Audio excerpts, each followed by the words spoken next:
Well, I have to say, I am so pleased to be here. I have waited 10 years to tell this story.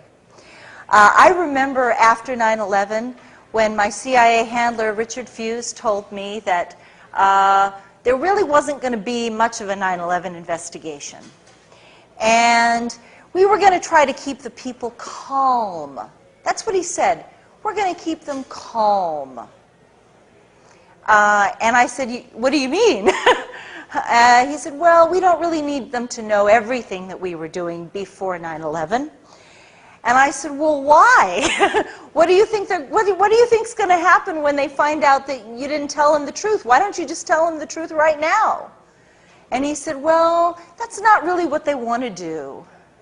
So I had, I had different ideas. I will tell you straight off the bat that right after 9/11, my CIA handler received a $13 million payoff from the 9/11 investigation that was supposed to be money used for the Iraqi, to secure Iraq's cooperation. And I ended up getting indicted on the Patriot Act. I was the second non-Arab American ever indicted on the Patriot Act after Jose Padilla. And my crime was in opposing terrorism and going to Congress, and I had spoken to the staff of Senator John McCain and Senator Trent Lott, and I had pounded them. I called their chiefs of staff, their legislative directors, and their foreign policy people, and I said, I'm an asset who covered Iraq and Libya at the United Nations, and I have a story to tell, and you need to hear what I have to say. And within 30 days, I am not making this up, this is actually, thanks to the Patriot Act, all of my phone calls to these offices are taped by the FBI, so I can actually prove that they occurred. And I have the dates, I have the actual phone conversations on tape. And within 30 days of those conversations, I woke up to hear the FBI pounding at my door. And I got up out of bed and I looked out the window, and there are men in flak jackets in my porch. And I opened the door, and they come into my house, and they're like, Ms. Susan, and the FBI agent is shaking. He's shaking. And he said, you are Susan Lindauer, you are hereby notified, you are under arrest on the Patriot Act. And I said, what? You have the right to remain silent, anything you say, et cetera, et cetera. He read me my Miranda rights, and I was just like, what are you talking about? I'm making coffee. You know, I'm not a bank robber, I'm not a drug dealer, I'm not a murderer. I haven't broken any laws that I can think of, and I have no idea what you say that I've done. He said, well, your attorney will explain it to you later on. Okay? Okay. That began a 5-year indictment, 5-year nightmare on the Patriot Act. I was never taken to trial. In 5 years, I was allowed 1 morning of testimony with 2 witnesses. The 2 witnesses were a former chief of staff for a congressional member of Congress, and my old friend Park Godfrey, who verified the 9/11 warnings that I'm going to talk about tonight. And I'm going to tell you, and then I'm going to let you guys ask a lot of questions, and I know you're going to have a lot of questions. I'm going to do my best to answer as honestly as I can. I do not have all the answers, but I will tell you up front that I believe there was both the hijackings, and that does not mean that I'm right and you're wrong. I believe there were both hijackings and a controlled demolition scenario, and I'll explain to you how the whole thing fits together. And you may disagree, and that's okay if you disagree with me. But I can tell you, but when you hear what I have to say, you'll understand why I've reached this conclusion. So I believe both of them happened, okay? And it's also very important for you to know that as the 10-year anniversary of 9/11 comes up, no offense, but you guys have no idea what actually happened. This is like the lies are so much bigger than what you know. And it's so much deeper, and it's so much more tragic once you have the truth. So on that note, let me just take you to, I'm actually going to start, I'm going to move you a little bit ahead to remember when George Bush they were counting the votes in Florida. Okay? I'm going to take you back to November of 2000. They had not yet declared that George Bush had won the election. I was having meetings with the full knowledge and permission of the CIA with Iraq's ambassador to the United Nations on resuming the weapons inspections. It is very important for you to understand that this story with the 9/11 also ties in deeply to what happened with Iraq. And contrary to everything you were told, the Iraqis were not resistant to weapons inspections. They had a comprehensive agenda. The CIA had already a comprehensive agenda for resolving the entire conflict without war at all. And it involved weapons inspections, cooperation with anti-terrorism, and major financial contracts for U.S. corporations, and oil. And this would be developed over a period of time. But we already had, by November of 2000, we already had an agreement with the Iraqi government. We had a framework agreement that was, at that point, it was undefined, not so well defined, and we had to make it defined.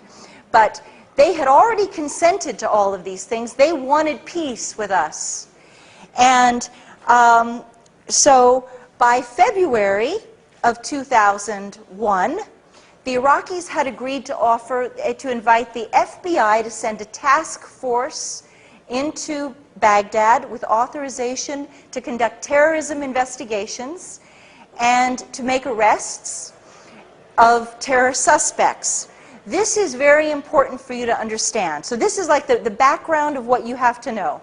Okay, in April of 2001, I was summoned to this is already happening. The Comprehensive Peace Framework, those discussions are already underway.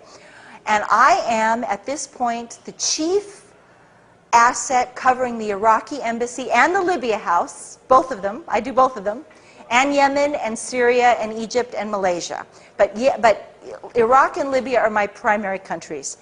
And so I'm a back channel, which means that the U.S. government gives me messages to give the Iraqis, and then the Iraqis give me messages to give to Washington. So I know everything. Every single conversation is going through me. And I can tell you that in April of 2001, I was summoned to my CIA handler, Dr. Richard Fuse, and he said he had a message for me to deliver to New York at the earliest possible convenience. And the message was this: we are looking for information on a conspiracy to hijack airplanes. We expect the target to be the World Trade Center. We think they're going to fly the airplanes into the World Trade Center. And we want the Iraqis to provide it's called actionable intelligence. Actionable intelligence is a name, an airport hub, a flight number, something that's going to help us identify who they are, where they're meeting, what their nationalities are, anything like this. And he gives me a message, and he says, we want this information, and I want you to tell the Iraqis that if they fail to give us this information, and if it is later determined that they knew the information and they did not give it to us, then the United States is prepared to go to war with Iraq. Okay, this is April of 2001. Well, I went up to New York, and we were in the middle of these great negotiations. We already had an invitation. From February of 2001, we have an invitation for the FBI to come to Baghdad. So I go up to New York. I'm very pleasant. I'm very polite. There's no reason to be nasty with these people. They want peace. I say, hey, could you please send a message to Baghdad? We'd like this information. If you come across anything, Saddam had been one of our best sources on terrorism throughout the 1990s. Iraq hated terrorism because they believed that they hated Islamic jihadis. He did. Whether you like Saddam or not, whether you hate Saddam or not, he hated Islamic conservatives. He was convinced that they would take advantage of the crumbling of authority in Baghdad under the sanctions, and that they would then try to overturn his government, and the poverty of the people from the sanctions would fuel this problem, would help overturn his government. So he wanted to help us at every turn keep these people, from becoming too powerful. Okay, and so we knew this. So when I go to New York in April of 2001, I'm very friendly, and I say, hey, look, could you send the message to Baghdad? Let them know we're looking for this. Thanks. And the message from the Iraqis in April of 2001 is, hey, send the FBI. We've already agreed to send we've already invited you to send the FBI. Come on. Tell them, just bring them on. Sure. Wow, you didn't know that, did you? Okay, so I go back to Washington, and I get a phone call from Richard. He said, come down to my office. I want to hear what they said. I go down, I said, oh, I was real polite. Yeah, I gave him the message, sure. He said, I didn't tell you to be nice. I told you to tell those, this is going to be on television, right? This is going to be like, okay, well, I'll soft pedal what he said. He was like, you go back to, you stupid goddamn blankety. I told you to tell those SOB MFers, God, GD, blah, blah, blah, blah, blah, screaming, circling me around his conference. I'll never forget it, circling his conference desk, ranting and raving, waving his arms around. He didn't do that very often. He does not have that kind of personality. He's a very calm man, and he feels that if you're really angry at somebody, then the more calm you are, the more dangerous you are. That's CIA. He's old school CIA. Okay, so he's screaming now. And I go back, he's like, you go back to New York and you deliver the message exactly the way that I told you to deliver the message. And I said, well, Richard, I don't want them to think I'm threatening them because, I believe in like negotiations and conflict resolution. He said, no, I don't want them to think you are threatening them. And he said, I don't want them to think I am threatening them. I want you to tell them this threat of war originates at the highest level of government, above the CIA director, and above the Secretary of State. That it would be 3 men, President George Bush, Vice President Dick Cheney, and Secretary of Defense Donald Rumsfeld, and no one else. Those are the 3 people who are threatening war. And I want to be really clear about the message that I was ordered to give them. We demand that you turn over any actionable, any fragment of intelligence outlining a conspiracy involving airplane hijackings and a strike on the World Trade Center. If you withhold this information, if we discover that you have withheld this information and the attack occurs, then we will bomb you back to the Stone Age. You will be bombed harder than you've ever been bombed before. You will be destroyed. You've never been hit the way we're going to hit you now. Okay, so I went up and I delivered that message. This is May of 2001. In June and July, practically every single week, my CIA handler, Dr. Richard Fuse, and I talked about 9/11. And it was very clear that the intelligence community was being prepped for 2 things. One, to expect airplane hijackings. Now, I have to be honest with you, because I know a lot of you are interested in the controlled demolition. They prepped us to expect the airplane hijackings. They told us about it.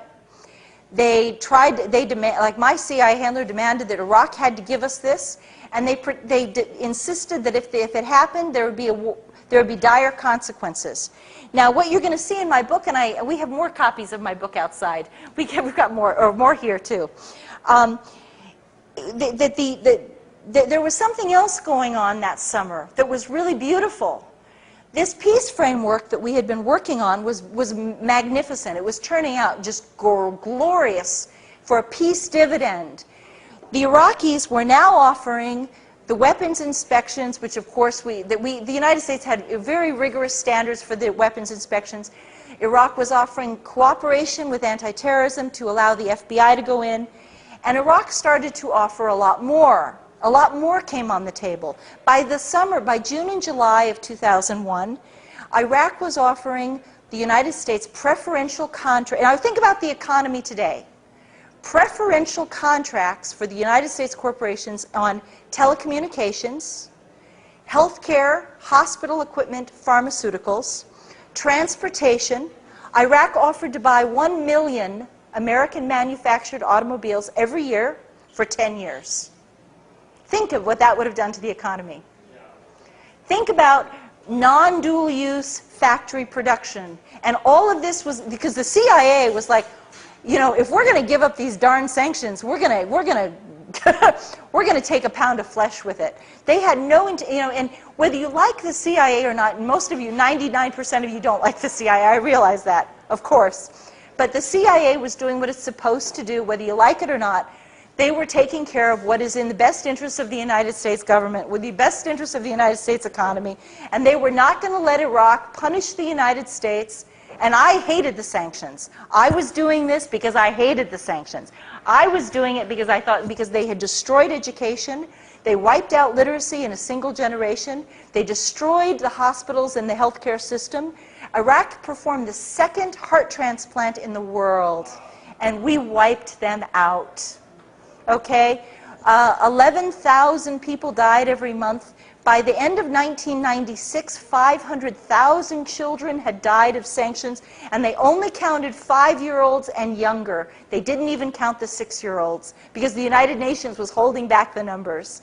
And after that report in December of 96, they stopped counting it. The United Nations never published another report on the deaths. So frequently what you will hear is that only 500,000 children died, but in fact they continued to die, and approximately 1 million children died.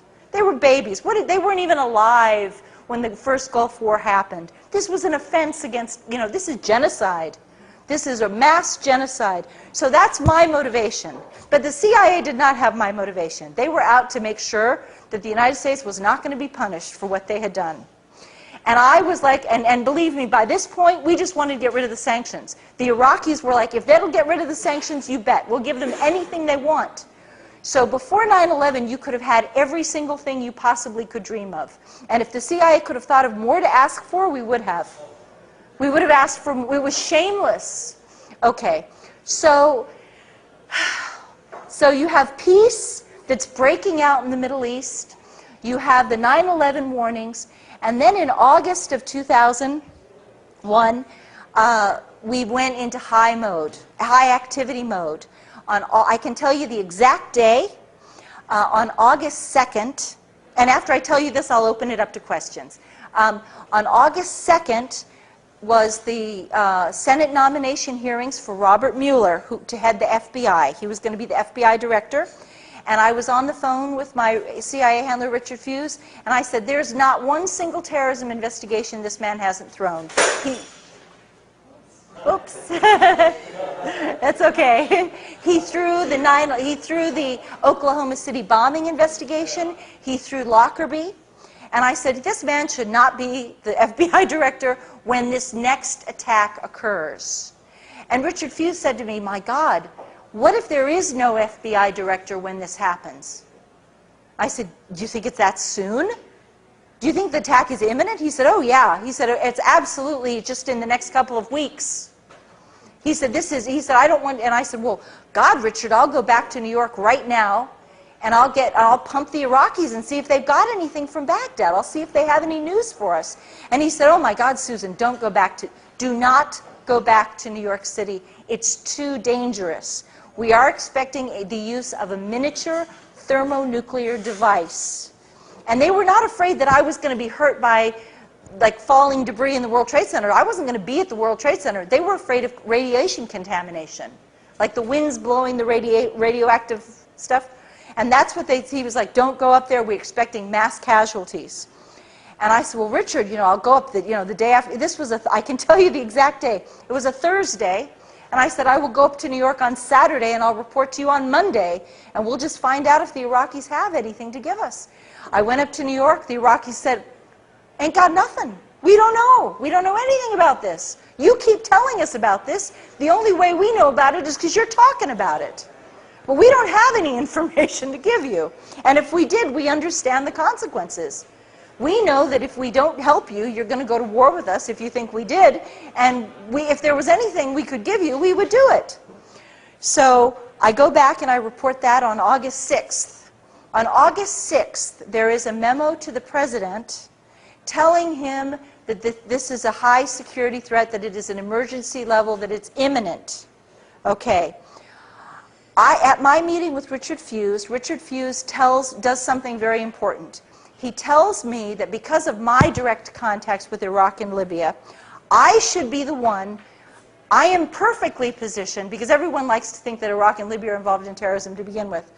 I should be the one to contact U.S. Attorney General John Ashcroft's office. And I should tell them that we're looking for what's called an emergency broadcast alert across all agencies, seeking any fragment of intelligence involving airplane hijackings and a strike on the World Trade Center, identified specifically. And I make that phone call. My conversation was refused is August 6th. Probably August 7th, August 8th, I call them. And immediately I talk to I have a private phone number. See, you guys couldn't get this number, but I have it, okay? I have the number inside the Attorney General's office. I'm not calling a switchboard. I'm calling his private staff, okay? I'm calling his government liaison office. No, that's not true. I call his private internal office. There are about 20 members of his private staff. His legislative director is there, his government relations person is there, but I call inside that office. And they give me the office for the phone number for the Office of Counterterrorism. They say, repeat exactly what you just told us and tell them. I am told that John Ashcroft said, oh, those CIA people keep talking about terrorism, and they keep talking about this darn airplane hijacking, and they're so paranoid, and why do they keep bugging us about it? That's what I'm told they said. But I did what I did. And when I did that, I apparently tripped some wires, because it denied the White House, it denied the Justice Department and the Attorney General's office of deniability, plausible deniability. And that's very important. And that is why they came after me so hard and tried to destroy me utterly, because they could not admit to you that we had absolutely anticipated this thing. We knew it was going to happen exactly as it did go down, with one exception.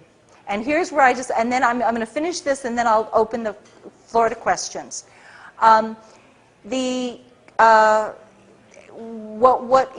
I have learned since then, now all the things that I've told you were things I did directly. So I'm telling you, I'm not relating what somebody else did or a conversation that somebody else had that has been reported to me. This is direct primary knowledge from my own experience. But what I'm going to tell you now is from somebody else, okay? And so I distinguish these two things. I have been told that by somebody who saw the videos that at the World Trade Center on from approximately August 23rd, and it could have been August 22nd, it could have been August 24th. Okay, approximately August 23rd until approximately September 3rd. And again, it could be September 2nd. The spooks can be weird about this stuff.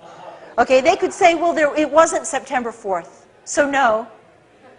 No, it could have been September 3rd, okay? It could have been September 2nd. Right within a couple of days of this, my friend says that at approximately 3 o'clock in the morning, strange vans, and there were just maybe 3 of them, he said, that not just a couple. The way he put it was a couple of vans. So we're thinking 3, possibly 4, but most likely 3. A couple of vans arrived at 3 o'clock in the morning after the janitorial trucks had left the building. It's very important because they were able to identify the vans according to make, model, color, and there were no markings on the vans. But the janitorial vans did have markings.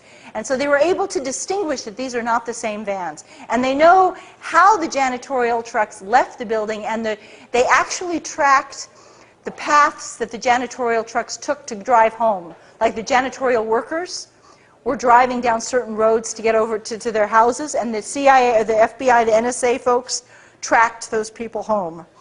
And he was quite convinced that these are not the same trucks. And between the hours of 3 o'clock and 5 o'clock, these trucks had never been in this building before. It was an anomaly. Definitely, it wasn't like it was going on for months and months and it just continued. They showed up for 10 days, 10 or 11 days approximately, then they were never seen again. And that's when they believe they wired the building. And they do believe, and my friend told me absolutely it was a thermate bomb. A thermite bomb with, it was a thermite bomb with potential sulfur in it. The sulfur makes it, the important thing about a thermite bomb is it is an extraordinary heat-reducing bomb. Okay, it takes steel and it creates molten steel. So it takes beams of steel and it turns it into molten steel, and it just everything underneath just sinks into the ground like what you saw. And it is a special U.S. military-grade weapon. Okay, it is a military-grade weapon. It's not something you could make ever in your kitchen or your garage or your living room. It is impossible for you to do this. This is a U.S. military weapon. And so I do believe that helps to explain some of the missing pieces. And I believe this is what happened. They'd known about the terrorist attack for months. There is a long-term advanced knowledge.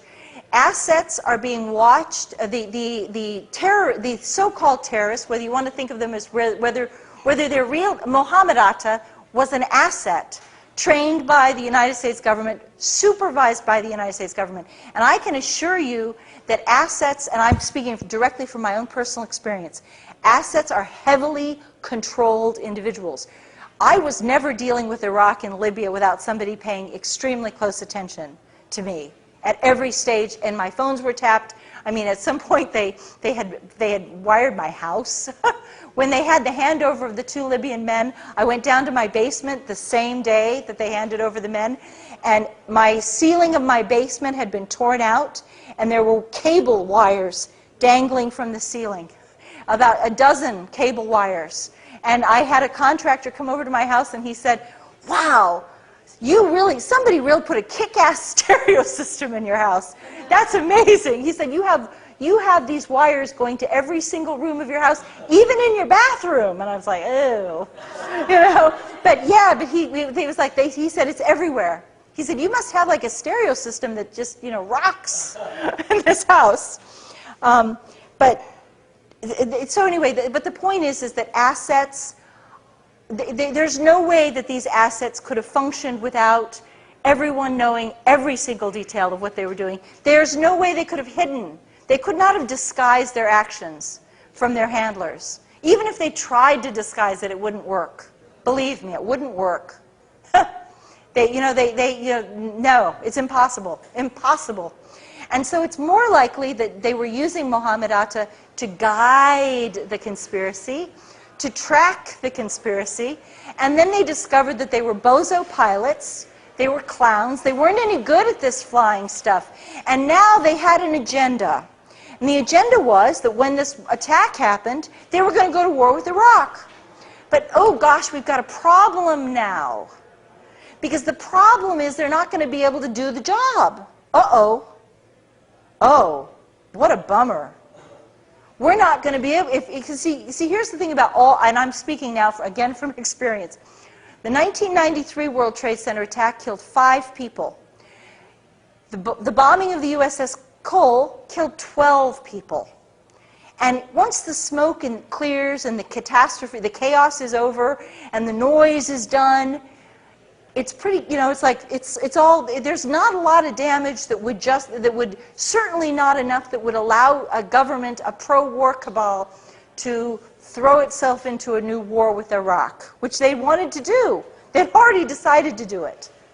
And so that is the motivation. The thing is, there can never be any police officer will tell you, there is no crime without a motive and opportunity.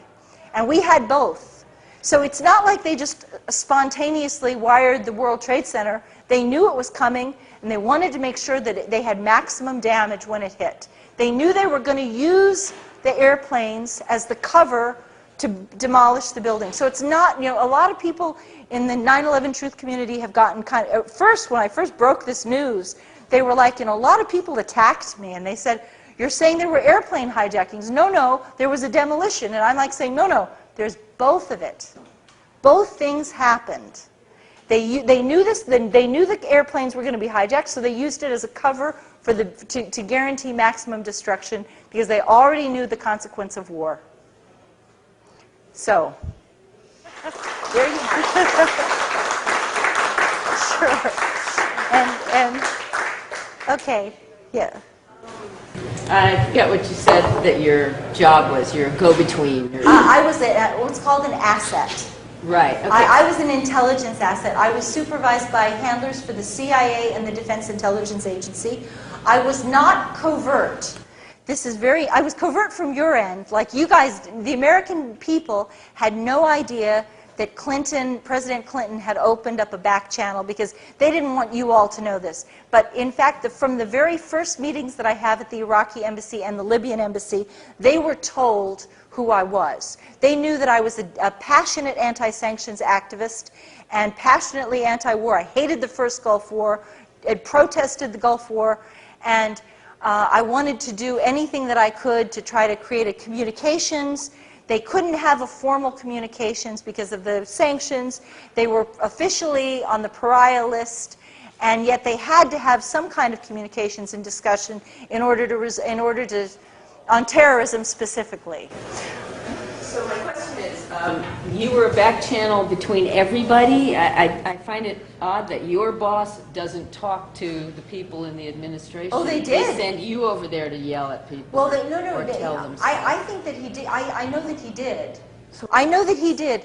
Well, what he did was, I believe, and I could be wrong about this, but I believe that he contributed to the White House memo on the presidential directive instruction request. There's a formal term for that. I'm afraid I don't know I can't remember off the top of my head what it is. He did contribute to that, and he had vastly more information than I did. I was getting all my knowledge from him. But the fact that we needed fast turnaround on this, because we thought the attack was within a couple of weeks. In fact, the attack didn't occur for this was August 6th, and it occurred over a month later. But we thought that the attack could come as early as, the 3rd or 4th week of August. We thought it was imminent. And so, well, he probably did also. Everybody was doing it. See, this is the thing that, no offense, but there was so much discussion about this attack. Everybody was talking about it. George Tenet had some meetings. Other analysts had meetings at the White House that Condoleezza Rice has conveniently pretended didn't happen. But there was a lot of knowledge, and the fact that I would be able to get the Attorney General's attention, the staff attention, by saying I'm in direct contact with Iraq. That's kind of like a bona fide thing that in the CIA. That's they call bona fide. More information to them is better. Yeah, exactly. We were, and it wasn't like a supervisory thing. At that point, they wanted someone with direct contact, because I had direct contact with the events, and I could cite that and say, you need to listen to me, because I spoke with the Iraqis on Saturday, and I need to tell you this. You see what I mean? Yeah. So I'm sure he also did. I know he did other things too. Okay. In the course of your talk, what I haven't heard is any real evidence that there was a genuine jihadi plot.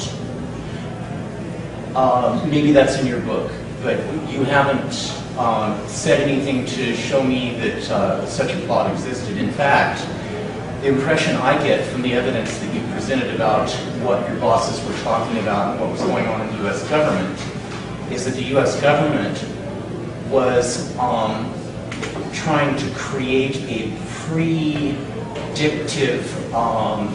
situation with this attack. Yes. Which, in my opinion, could well have been the sum and substance of the attack. And that,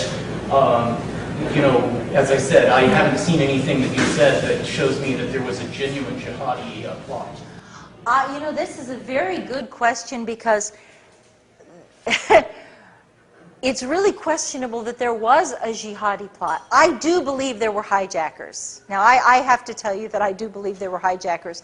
On the other hand, I know that the people that they did identify were assets. Okay? They worked for the United States government. And they were the men who were identified as the hijackers were not jihadis. They were not devoutly religious men. They went to strip clubs, they drank alcohol, they smoked cigarettes, they chased women. Real deep, authentic jihadis would do none of that. They were, you know, and so it's really curious to me as to what and I don't have an answer for you, unfortunately, but what their final minutes must have been on this earth. What did they think they were doing? I truly do not know. I don't know if they thought it was just a training exercise. I don't know if they thought, I just don't know. But I do not believe they were real jihadis. One other point. You say that there was a point in midsummer 2001 when the CIA and elements in the U.S. government may have become concerned that having planned this event and prepared for it, that the alleged jihadi pilots weren't going to be able to accomplish the goal. Yeah. Well, now, according to the official version of 9/11, they did accomplish the goal of flying the airplanes into the buildings. And so, do you think that the CIA made a mistake and underestimated the talent of these pilots? Well, here's the thing. They did fly into the building, of course, they did. And they could have been on automatic pilot. That makes sense. We know that there was a heightened GPS and heightened cell phone activity that is very unusual. Usually the GPS only works it doesn't work at certain altitudes. And at a scale of like 1 to 10, the GPS signal was working at a 10. Whereas ordinarily it might work at a 4. See? And so something was helping boost, and it had to be boosted. It couldn't have just spontaneously done this on its own. Something had to be boosting the GPS signal. And it's just a matter of scientific requirement that it had to be boosted, and it was. The cell phone was the same thing. Some people have tried to say that the cell phone conversations did not happen. I do believe they did happen. I do believe that people got through to their spouses. But again, you see that it had to be there had to be some technological boost for it to be done. And I think that the hijackers got a lot of help. They got a lot of help. My general view is sort of what I'm asking is, that's what I thought actually happened, was it was both, the planes and the demolition bombs. Yeah. But without a lot of information, that's just what seemed to make sense. If you consider problems I'm having, if you consider books like Russ Baker's Family Secrets, Yeah. Yes. Andy Jacobson's Area 51 that just came out recently, and the last one I just read was Naomi Wolf's The End of America. Yes. And Good. Yeah. well, I mean, it's just so relevant. So, how can you expect us, knowing the corruption of moral character, is what I believe what it is. I think fundamentally where we're at is a spiritual crisis, in essence, the big picture. Yeah. And so I'm sort of interested in you in part of that, because I'm sure there are people that are dedicated in the CIA that are very trustworthy. Well, I'm trustworthy in the sense that their motivations are clear. But I think overall, considering all the torture and the long history that it's had, you can't believe anything. Basically, you can't. You just don't know. There's so much spin with it. Yeah. And I'm not saying there's not dedicated individuals. I think there are. Sure. I don't think everybody's black and white. Sure. So, what I'd like to get from you in part is first of all, your picture of the big overall. What's what's the primary motives of the war, but who, I mean, what is the big picture? Who are the big honchos at the top that are directing? Well, I'd like to answer this on a couple of levels. First of all, the CIA has a long track record of doing false flag operations on itself. And one of the reasons that I may be more trustworthy is that I was an asset, not a CIA director. My CIA handler received $13 million tax-free. Didn't even have to pay $1 in taxes. Is that not the sweetest thing you've ever heard in your life? From the 9/11 investigation of emergency appropriations that were intended for the Iraq to secure Iraq's cooperation. And he took the money, and you've never heard him speak. And when I was under indictment, my own CIA handler refused to speak to my attorneys for 5 years. If he had spoken to my attorneys at any time at all, we could have ended my indictment entirely. But the other thing is that the reason you should trust me is because I paid for this. I was locked up in prison on a military base for a year, and I was held under indictment for 5 years. And the government was so, if you do a little research on my story, you'll find the government was so threatened by what I was going to say that they actually argued this is like a record. There's a history of this. You can confirm this. They wanted to forcibly drug me with Haldol, Ativan, and Prozac, which would have chemically lobotomized me, because they said that I was, they admitted that I was not hallucinating. I do not suffer depression. For those of you who do suffer depression, sorry, but I don't. I don't have mood disturbances. They said I had good eye contact. I was cooperative, smiling. They could not identify anything wrong with me except that I argued that my defense was I had worked in anti-terrorism for 9 years, and I warned about 9/11, and my team warned about 9/11. And they were like, they tried to detain me up to 10 years. They actually petitioned the court for the right, on the Patriot Act, for the right to detain me up to 10 years in prison with no trial and no hearing. Imagine that. The government is arguing that we don't have to give this woman a hearing. We can just lock her up indefinitely. And I was the test case on this, and it was horrible. And they wanted to lock me up and forcibly drug me at the same time so that I would be so destroyed. They told the judge that they had no idea how long my cure was going to take, but they wanted it. Why weren't you drugged? The judge in my case was Michael Mukasey. Michael Mukasey later became U.S. Attorney General, and I fought so hard, and my beloved companion, sweet, wonderful Jay Fields, who died of cancer, unfortunately, never lived to see me exonerated. He fought in the blogs, and he fought on alternative radio, because the corporate media refused to cover my story.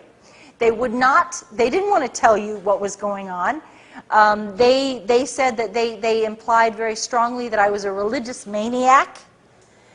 And I do believe in God, and I have a spiritual life, yes, I do, but I'm not a religious maniac. I guess a religious maniac would be someone like the Elizabeth Smart rapist, kidnapper, who went into court and was like spouting religious stuff and was standing up and singing hymns in court, stuff like that. They wanted me to.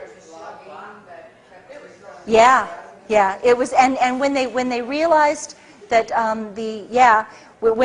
there was actually I call it my Amnesty International moment. They had already, the Justice Department had already petitioned to forcibly drug me, and I was waiting for a decision. And one morning I was locked up in prison at this point. I had been held on Carswell Air Force Base for 8 months, and then I was moved to the Metropolitan Correctional Center in New York for 4 months. And one morning, at 5:30 in the morning, the guard wakes me up, he shakes me, he said, "You're going to court today." And I'm like weeping. I'm thinking that they've got the decision and they're going to like send me back to Carswell to be drugged, and I'm hysterical. I was absolutely hysterical. And I get into the courtroom, and I'm in a holding cage that's about the size of this table. And they come in, my attorney comes in, and he says, "Oh my God, someone has started a blog on your case, and people are writing your judge. They're writing Judge Mukasey. You got to tell your friend to stop doing this." I was like, "Never, no, no way." And I was like, "We are and literally I grabbed the bars. I was like, "We are never going to stop. We are going to fight to defend this Constitution. You are breaking the law. And we are never going to shut up until this is done. You can tell that crooked prosecutor that he can just go to hell, because we're going to keep talking until, you're never going to shut me up now." This was a mistake. This was a huge mistake that they did this to me. And we went in, and the judge was like, so. And at that point, Jay had published psych records. After my arrest, I had been ordered to have this actually saved me. I had been ordered to attend weekly psychology meetings. I had never had any psychological problems, and I had a year's worth of documentation saying that I suffered no mental illness, no depression, no psychosis, no mania, no nothing, no mood disturbances. And these are in the back of my book, so you can actually look at this stuff for yourself, and you can see the papers with your own eyes. And you can read them.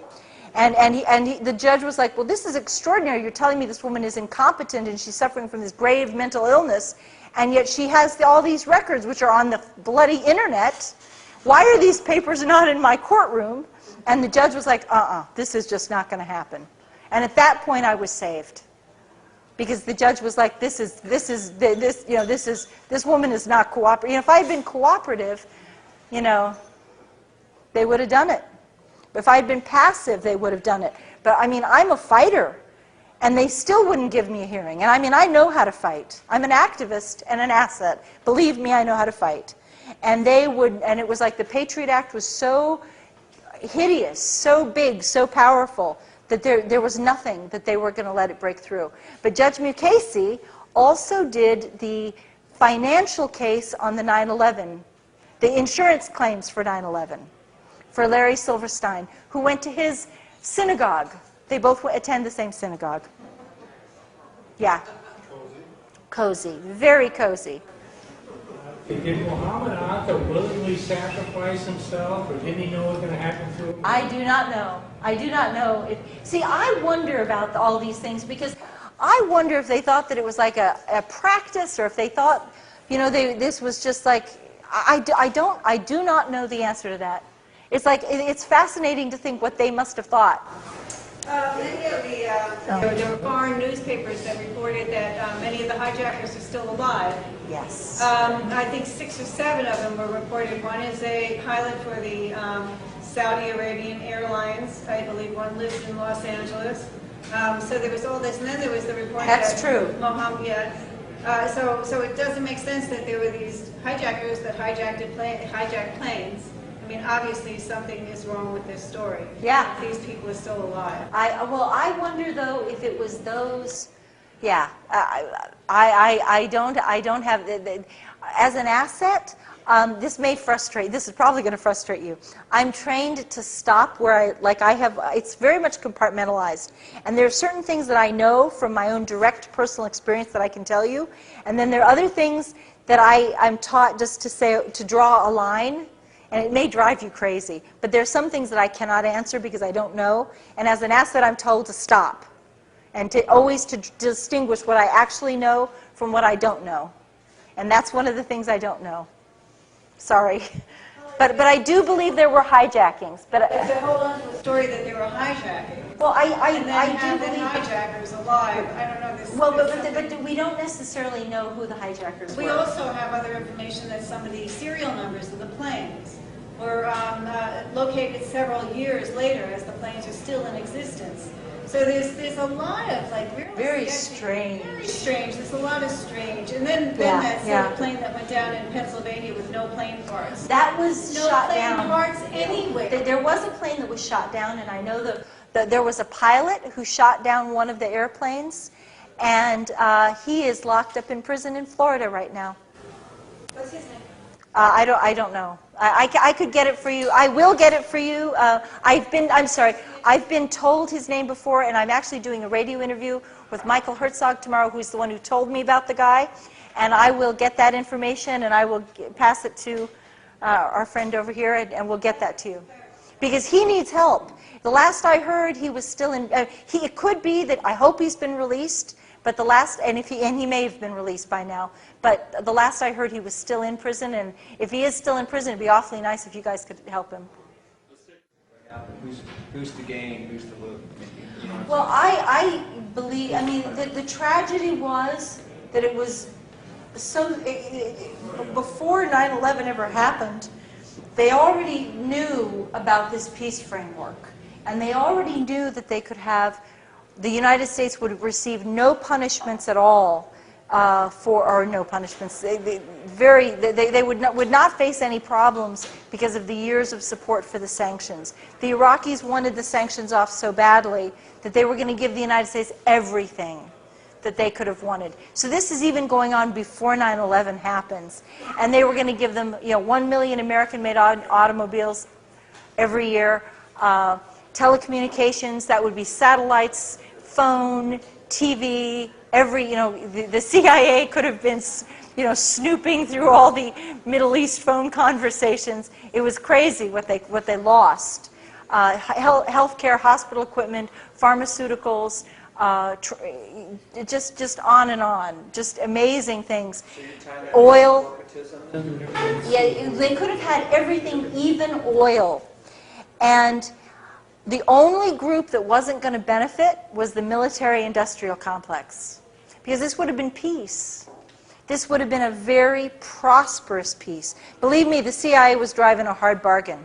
Anything that we could think to add, and I have to say, again, I'm anti-sanctions, so I know that a lot of people would say, well, that's not fair to do to the Iraqis, and I agree with you. I agree with you. But it was what the CIA wanted, and they were going to have every single thing that they could think to get.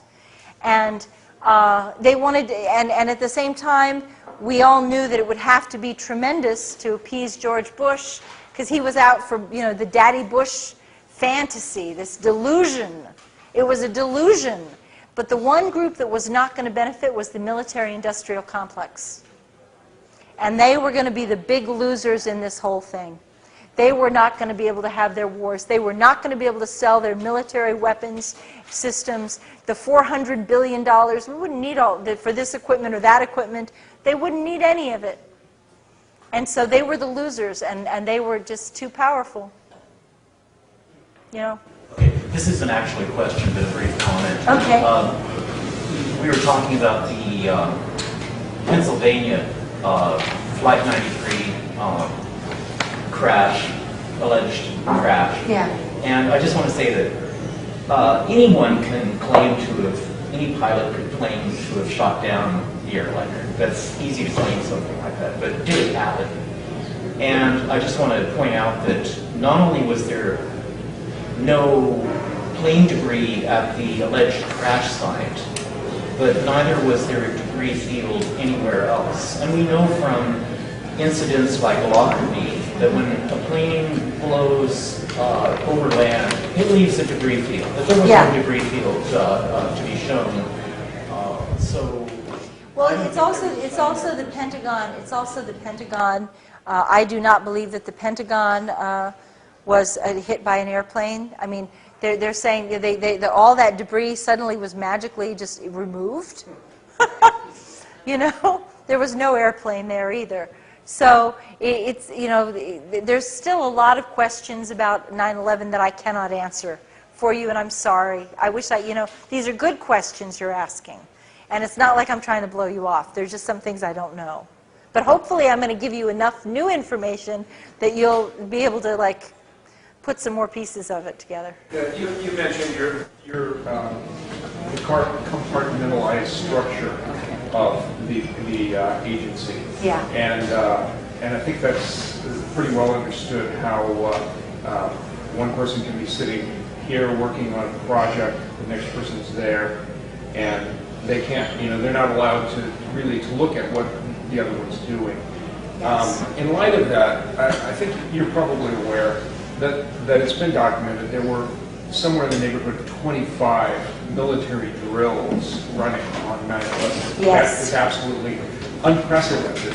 Not only that, September 10th to not only 12th. that, there was one drill that was specifically on a hijacking that was exactly the scenario that we're told transpired, and it's you've probably studied Webster Griffin Tartley's analysis of this 9/11 synthetic terror made in USA. How he breaks this down very convincingly, I believe, that the operation was conduited through the drills, and certain people were doing certain things, and probably likely didn't even know that they were involved in an operation this big. Yes. And couldn't share information because of this compartmentalization.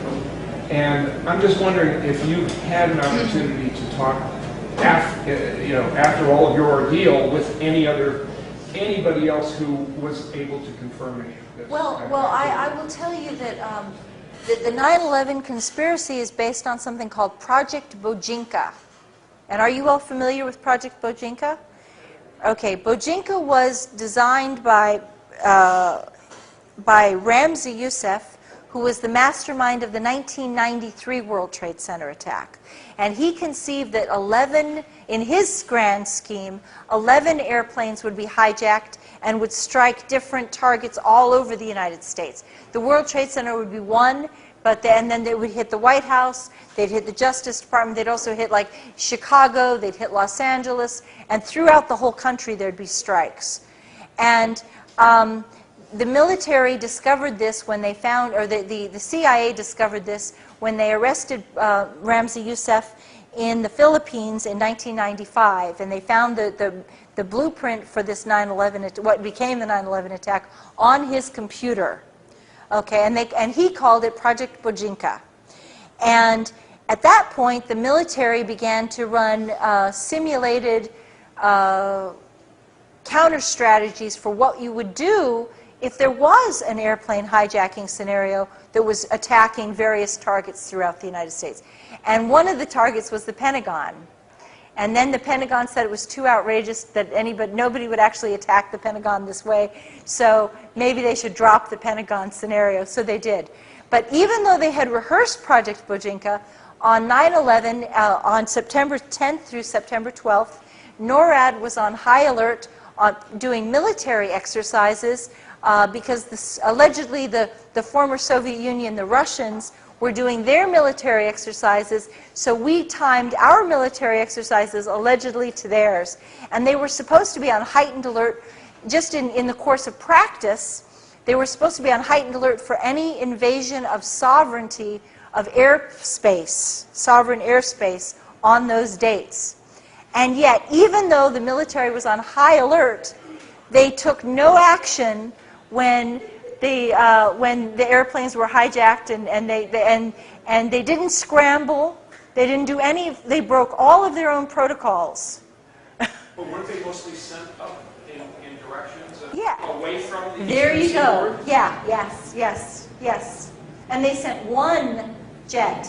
They turned one jet around and sent it after one fighter to go track They down. were already on drills and exercises that had already taken them out and basically left the eastern seaboard Yes. independent. And Yes. this is supposed to be the smartest military in the world, right? Yeah. There you go. Any consequences for anybody for And yeah, exactly. Well, it was embarrassment. Well, I don't mean like, putting someone into prison or something like this. Other than me and the guy who was allegedly flying the plane that was involved in the shooting down 93, who they don't want you to know about, who was held in prison for a couple of years at least, and I don't know if he's out or not. I mean, they gave him a real hard time. So, yeah. Susan, could you remind me again what the sanctions were for in Iran? And two questions. And then I just wanted to get clear about what you were arrested for. Good. The sanctions were on to punish Iraq for allegedly having weapons of mass destruction, and they said that they would keep the sanctions on Iraq until all weapons of mass destruction were confirmed to have been destroyed. Now, it appears that they were actually destroyed by the end of '96 or '97, but the United States was, had an ulterior agenda, which was they were not going to let go of the sanctions until Saddam was out of power. But what had happened was, by the year 2000, while Bill Clinton was still in office, the international loathing for sanctions had become intense. 2 million people had died from sanctions. Between 1.7 million and 2.2 million had died. And the international community was violating the sanctions. The German pilots were and Jordanian pilots were, and actually it was coming from all over Europe. Germany was the first, and they had pilots fly humanitarian supplies over the air, through sovereign airspace, and land at Baghdad airport, and then a whole bunch of other countries followed suit, and they were all like, we're not going to do this. This is wrong, it is immoral, it is a crime against humanity, and we recognize that. And so at that point, the CIA, I wanted to do it, but at that point, the CIA knew that they were losing control of the situation and that they better step in and do something. And I wanted to end the sanctions, so I was glad the pilots were doing this. But the CIA was very, very expedient. It was politically expedient. They were losing control of the situation. They wanted to take back their power.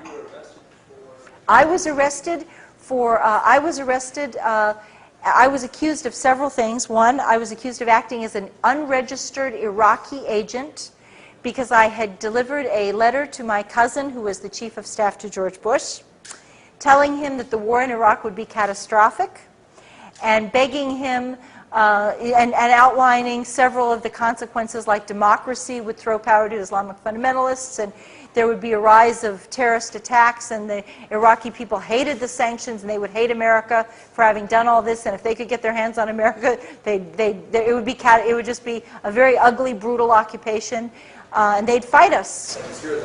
That was my letter. I went to jail for that.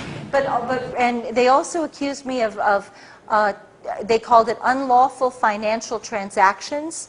I was accused, I'm not making this up, of allegedly eating 3 lunches, I'm not making this up, 3 lunches with Iraqi diplomats totaling $92.92. We have the receipts. And they called that a felony. I was accused there were secret charges against me, which we have deduced. We were never allowed to know what they were. See, on the Patriot Act, let me just tell you a little bit, because I think this is a good opportunity to explain. When I was indicted, under the Patriot Act, they're allowed to have secret charges and secret evidence and secret grand jury testimony. This is very much, the Patriot Act is modeled on the pretty much verbatim, in many page upon page, identical to the old communist criminal, let's see, I guess it's the Soviet, let's see, there's a long name for it, the Soviet Criminal Act, which set up the KGB apparatus and allowed people to make accusations against their neighbors without identifying themselves. And it set up the whole Gulag system. And the Patriot Act is modeled on that Soviet law, the Soviet Criminal Act. And it's almost verbatim to what that is. So, I mean, this is a really scary, scary law. But I was accused of, like, possibly, in the secret charges, we believe the secret charges was that I received a book from the Iraqis that was a book on depleted uranium, and that was considered classified because if we were to tell American soldiers about the health risks and the rise of cancer rates and birth defects, then it might demoralize American soldiers. Okay? And another thing was that Saddam's government tried, I'm not making this up, another secret charge was that we believe, because I know what I was doing in the periods when of these, like, they'd have a date, and I would know approximately what I was doing on that date. And so another one was that the Iraqis tried to give the Bush administration several $100,000 $1,000 in campaign contributions so that during the presidential election, because they wanted to show that they wanted to be friends with America. And I had reported that to my defense intelligence handler. He was like, holy shit, you got to tell the Iraqis not to do this. You got to make them not do this. And because it reminded them all of the Asian fundraising crisis under Clinton. And he said, don't they watch C-SPAN? Don't they know they're not supposed to do this? And he said, you go back and you tell them that if we find out they gave money to the Republican Party in this campaign, we're going to bomb them. We're going to, but see, at this point, Iraq had been bombed so many times, you couldn't threaten them with bombing anymore because they'd already been attacked. How are you going to impress on people who, oh, you're going to bomb us again? Okay. Sure. So. This is kind of a rewind to earlier in your talk. 20 minutes. But I just wanted to know how you knew that Mohammed Atta was a CIA asset. That's been very well established. They've admitted that he was a CIA asset. So could you send me to like a reference or something so I'd be able to verify that? Can you find something? I will find a reference for you and give it to these guys and yeah, sure. I'll get you some references on that. But it has been verified that he was. And he received some military training too. Sorry. So, I look on the audience here. We're pretty old. Do you go to I'm sorry. No, that's okay. I'm sorry. Do you go to universities or high schools, or because young people can steer things up, and do some major changes, Do you do that, or they say no, you can? Well, actually, I've really just started doing this because my book came out just 6 months ago, and so I've done a lot of radio, and I've done a lot of blogging, and which is more youth, I guess, more younger. I don't know if that's not fair. That's not really fair to say that it's younger people, but I do a lot of radio and a lot of people, a lot of new media stuff. How about college campuses? Yeah. I would love to do that. I would love to do that. If I can this is really my first kind of book tour. So, but I would love to go to college campuses. I'm just kind of figuring out how to do it. Because part of the problem is the corporate media will not cover my story at all. Even when I was locked up in prison, one of my favorite stories, I know you guys all love Amy Goodman, but Amy Goodman told Amy Goodman, oh, okay. Yeah, well, you gotta hear what she did to me. When I was locked up, my boyfriend called her and talked to her producers and said, please, Susan is the cousin of the chief of staff to the president. She covered the Iraqi embassy. She warned about 9/11. She's locked up on a military base on the Patriot Act, and they're refusing to give her a hearing.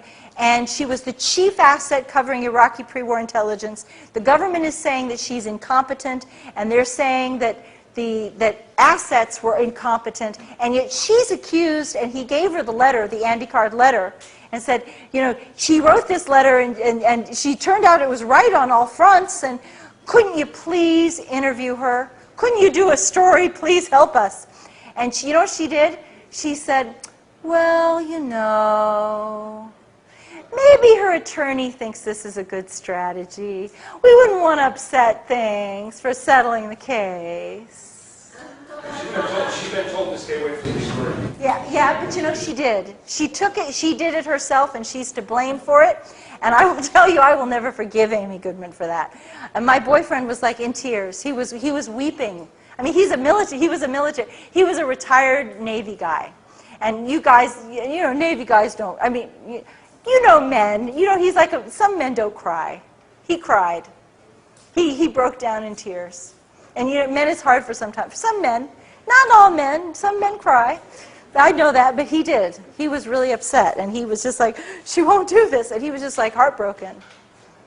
And he was heartbroken for me, and he was just like, and I was locked up in prison at the time, and I'm on the prison phone, what the fuck do you mean Amy Goodman won't do this? How could she not think this is a right story? What did you say to her to make her not do this story? And he was like, I don't know, I told her. I said, did you say this and this and this? And he said, yeah. So. Yeah, I heard you on the Jeff Brent's program last week. Oh, on Libya. On Libya. And so that's very similar, isn't it, to what's happening in Iraq? There is no reason for the United States to be invading Libya at all. There is no justification for this. It's ironic because we're fighting Al-Qaeda in Afghanistan and Iraq, and Libya is actually, the Libyan rebels are radical Islamists who are trying to institute Sharia. And whether you like Sharia or whether you like the Islam, whether you like Gaddafi or not, see, this is where it gets you. You're an asset. Whether you like Gaddafi, you may hate him, you may think he's bad, but the facts are that the rebels are Islamic radicals. They do want to institute Sharia, and at least be honest and say it, because that's what you're going to get. And don't pretend you're somewhere else. Don't pretend these are people who are doing something different than what you say. That is what their goal is. And they don't want democracy. Gaddafi has been in power for 41 years, and I know it's time for change, but he has also had a tremendous track record on women's rights. They do not have to wear the abaya.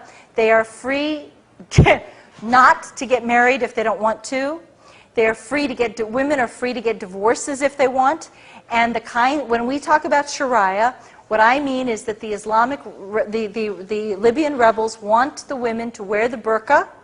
An abaya is the burqa where they cover their hair and stuff. They don't have to do that now. They're going to have to do it in the future. They do not want the women to have the right to reject marriage proposals. Under Gaddafi's government, they have an imam actually visits the women before marriage and sits with them privately, which is really unheard of, and makes sure that the women are not being pressured into a marriage. And if the young woman says that she is being pressured, the imam is, under the law of Libya, the imam has to protect the woman from the abuse of the relatives. And so he has to give her a chance to reject the marriage when nobody is there to pressure her to do it, because this is what happens in Islamic families. Is it NATO facing defeat? Right now there is a counter coup going on in Libya, in Benghazi, and there's all kinds of dramatic stuff that's happening. So Gaddafi's calling in strikes on each other. Yeah, that's right. That's right. Yeah, that's true. So, but it's still, it's you know, so. Hasn't Gaddafi been a pretty good ally for the West in recent years? Absolutely. So why is NATO supporting the rebels if they're in favor of Sharia? I don't understand why NATO is supporting. It is very interesting. Gaddafi has Libyan oil costs $1 per barrel to produce, and the United States had preferential contracts already. The United States and France and Britain all had, they could take as much oil as they wanted, and most of the oil does not come to the United States. It does, however, go to Italy and France and Britain. So it's a major source of European oil, and yet what Gaddafi was doing was, Gaddafi also has gold. And I think it's very interesting that we have this major financial crisis, and now we're attacking a country that has both oil and a huge private reserve of gold on its own land, and like 500, I would have to double check this fact, but it's like 500 tons of gold in its bank vaults. 143. 143, I stand corrected. 143 tons of gold, correct? Something like that. And we're trying to take their gold and their oil. And it's so dirty, it's a dirty fight, and it's just... Why would these radical fundamentalists want to let us have the oil and the gold once they win? Well, you should be in Washington. That's the kind of thing that makes sense. But that's what the Americans are choosing to believe, that they're going to have this sweetheart deal. And I am agreeing with you. I think that as soon as they get in, they're going to say, too bad. It's like, and privately, I get emails from some of these, because they know me, that they know that I'm out there, I'm against the rebels. And they do send me, I do get emails that are very nasty emails. And they said, do you really think we'll sell out and give you our gold for free? Do you really think we're going to do that? And I'm like, well, I think that Hillary Clinton thinks you're going to do it. And I think that David Cameron in Britain thinks you're going to do it. And also, I do have documentation that Israel has promised. I actually have an Israeli military document, okay, in Hebrew that I've had translated. And it says that the Israelis are, and Okay, this is just what it says, that this is a primary document, and I have, it says that Israel will provide financial support to the rebels in exchange for a military base in Libya, in the Green Mountains, and that they call it, the military base will be called One by One. And the Green Mountains is close to where the gold is, which I find very interesting. So, I just have a brief point about. Okay. There's one woman who's had her hand oh, all night. okay. Sorry, I'm sorry. Please. And I'm a woman. Okay, that's good. Susan, I'm sorry, whoa.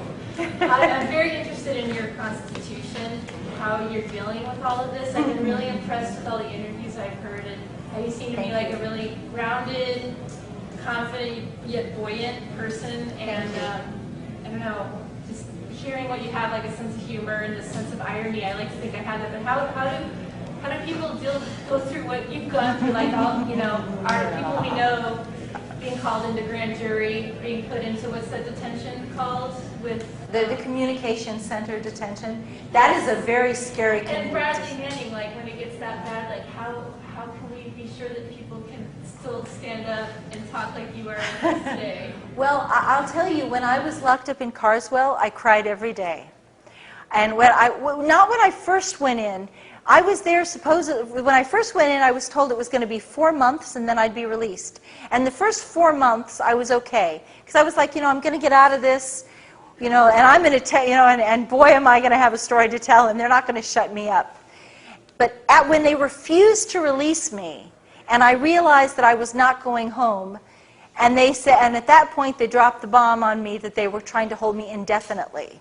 And only when I thought I was going to be held indefinitely. And then that continued for another 8 months. I became absolutely terrified out of my mind. And I began to have very serious post-traumatic stress. Well, you were saying you hadn't gone through depression before, and I was just wondering how... I went through deep anxiety, and I was just, it was like my blood pressure was, the stress level was like, it was like a war. A constant war. I was so frightened. I actually colored my hair. Okay? My hair actually went white. And it did. It went white. So you had contact with people you needed to have contact with? No. And I'll tell you something. I was locked in prison, and they would not let at that point I had a public attorney who made no effort to get me out. And my uncle, who, God bless his heart, lived in Illinois, was driving 700 miles. He was an attorney, though. He had 40 years of experience in corporate law. So he was not a criminal attorney, but he was an outstanding attorney. He read the law. He read up on my type of law. He studied what I needed to do and to move out of the situation. And he made 3 efforts to see me. But because I was locked up in what they call now they're calling a communications center. Yeah, scary people. Yeah, and all the political prisoners, all the women political prisoners are being held in Carswell. So if any of you guys are ever arrested on the Patriot Act, you'll be seeing the inside of Carswell too. But they don't have to let the attorneys onto the base. And so even though he was both family and an attorney, and he was coming on visiting hours, he was showing up when when other family members were allowed on the base. Like if you were in prison, you would be able to have your family members show up. He wasn't asking for any special privileges. We filled all the forms. It was all reported correctly. He would show up at the base and they would say, "You're going to see that Iraqi agent. You are not coming into our base." "No, there is no prison here." And then they said there was no visiting hours on the weekends. And other people were going right around him and said, "You can go in, you can go in, you are not going in." And he drove 700 miles in each direction. And believe it or not, there's an affidavit from him in the back of my book. And so it's all, what I'm telling you is confirmed. It's like, it sounds extraordinary, but it is confirmed. But how did I keep my spirits up? I was terrorized. I was absolutely frightened out of my wits. And it was such a, I'm just jubilant that it's over. That it's just, it's just, I had a wonderful, I did have a wonderful, loving companion who died. He died 2 days after the court granted my request for a hearing. For 4 years we lived together, and he fought for me to have that hearing. And then as soon as he had cancer at the end, and as soon as he found out that we had the hearing, he died. 2 days, he didn't even live 48 hours after that. And so then I had to have the hearing without him. And that was like very traumatic, but he always had this attitude that was really cool, which was, he hated self-pity, and he wasn't going to tolerate it. And he was like, you chose your values, and you have to, and he had this attitude. He was like, you chose your values, and when you believe in something, you have to be willing to pay the price for your values. And you have to take your consequences. And he said, you should be, if you really believe in what you did, then you should be proud of yourself. And don't let these people take this away from you. So that was his attitude. so. Just one last question. Sure. I'm just not familiar with the word asset. And Robin asked that question too. Can you just help me clarify what that really is? Is that like a secretary? Oh, no. An asset is like an operative. It's like a field operative, except an asset is the one. An asset is a human asset is the eyes and ears that goes into the situation, into the room, and has direct contact with events. So assets are very. That's why assets are trained to be very. We are trained to be very observant of the full situation and to be very descriptive of what we're doing. And we're trained not to change what we've seen for any reason. And that was a real threat to the Bush administration, because it's just like you don't ever change your story. Because the detail that you think is small, that you think you might compromise, could turn out to be very important, because you are compartmentalized. And you're like seeing a picture of this. And they need to know what this is. They need to see what you see right here. Even if you don't know what's over there or what's over there, they have to know that this here that you're reporting is as accurate and precise as possible. It's a spot. Yeah. Except that basically, with the exception in this situation, that the Libyans and the Iraqis both knew who I was from the first day that we went in. And the reason that the Libyans knew immediately, once I told the Libyans, it was over. I mean, you can't ever take it back. And that was that my CIA handler, Dr. Richard Fuse, was involved in the Lockerbie case, and he wanted to be a witness testifying in the Lockerbie case. And so we were starting, before I ever went to the Iraqis, we started talks for the Lockerbie trial with Libya, and we wanted the Libyans to know that if they would accept the trial, that his testimony would help exonerate their people. So then I had to tell them who I was. And so they knew, but I remember the first conversation I had with Mr. Amara at the Libyan embassy he's like, we want to know why you are here. This is a very important question. It requires a very important answer. And so he was like, we want to know, what the heck are you doing? Because you people just didn't, in 1995, when I established contact with the Libya House, people just didn't wander into the Libya House. Believe me. And if I had not been an asset, the FBI would have arrested me the minute I came out of there. So they were told not to touch me. So.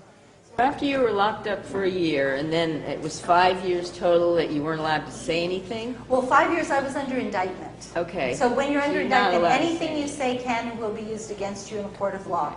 However, what they had done was very clever, because when I was released from prison, the corporate media told everybody I was crazy. I had been declared, quote, incompetent to stand trial. And so I must be, there must be something really wrong with me, so most people wouldn't listen to what I had to say anyway. So what happened for the next 4 years? And then did anybody say anything when you were starting to come out with this? And have you ever heard from anybody at your Mr. whatever his name is at the CIA again? Well, very good questions. I was actually under indictment for 18 months before I got sent to prison. and then I was held for a year. So when I'm released from prison, that's actually the halfway mark of my case. Then I found another attorney, and it took him about another 18 months. It took try to understand what I'm saying to you. 2.5 years I'm under indictment, and I'm released from prison.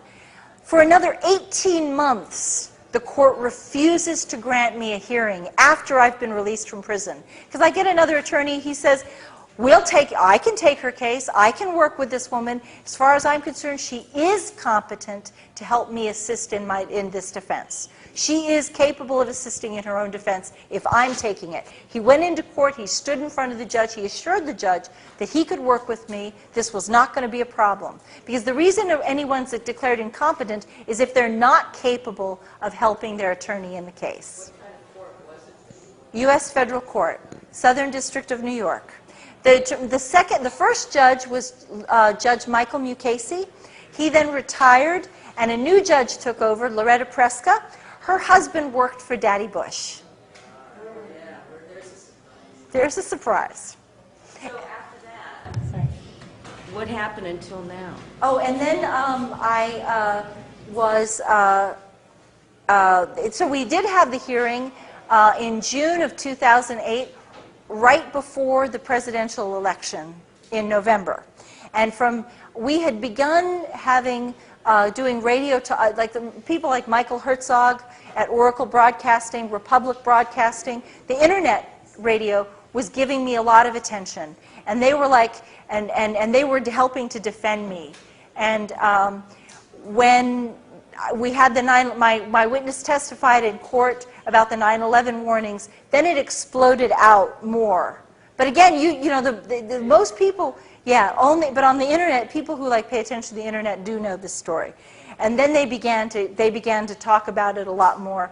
But then my case continued another year. And my CIA handler, I'm told, has said that he's very sorry for he thinks it's really a shame what they did to me. He feels sorry for me. He does not feel sorry for what he did, but he says that I'm very sorry that they screwed Susan. But he didn't give me any money for my legal defense. Did you hear anything from anybody about the book? Oh, when I do radio interviews, there are funny things that happen, like my phone will cut out, and it'll just go dead. I make sure that I have my batteries charged and all this stuff, and the phone will just drop out.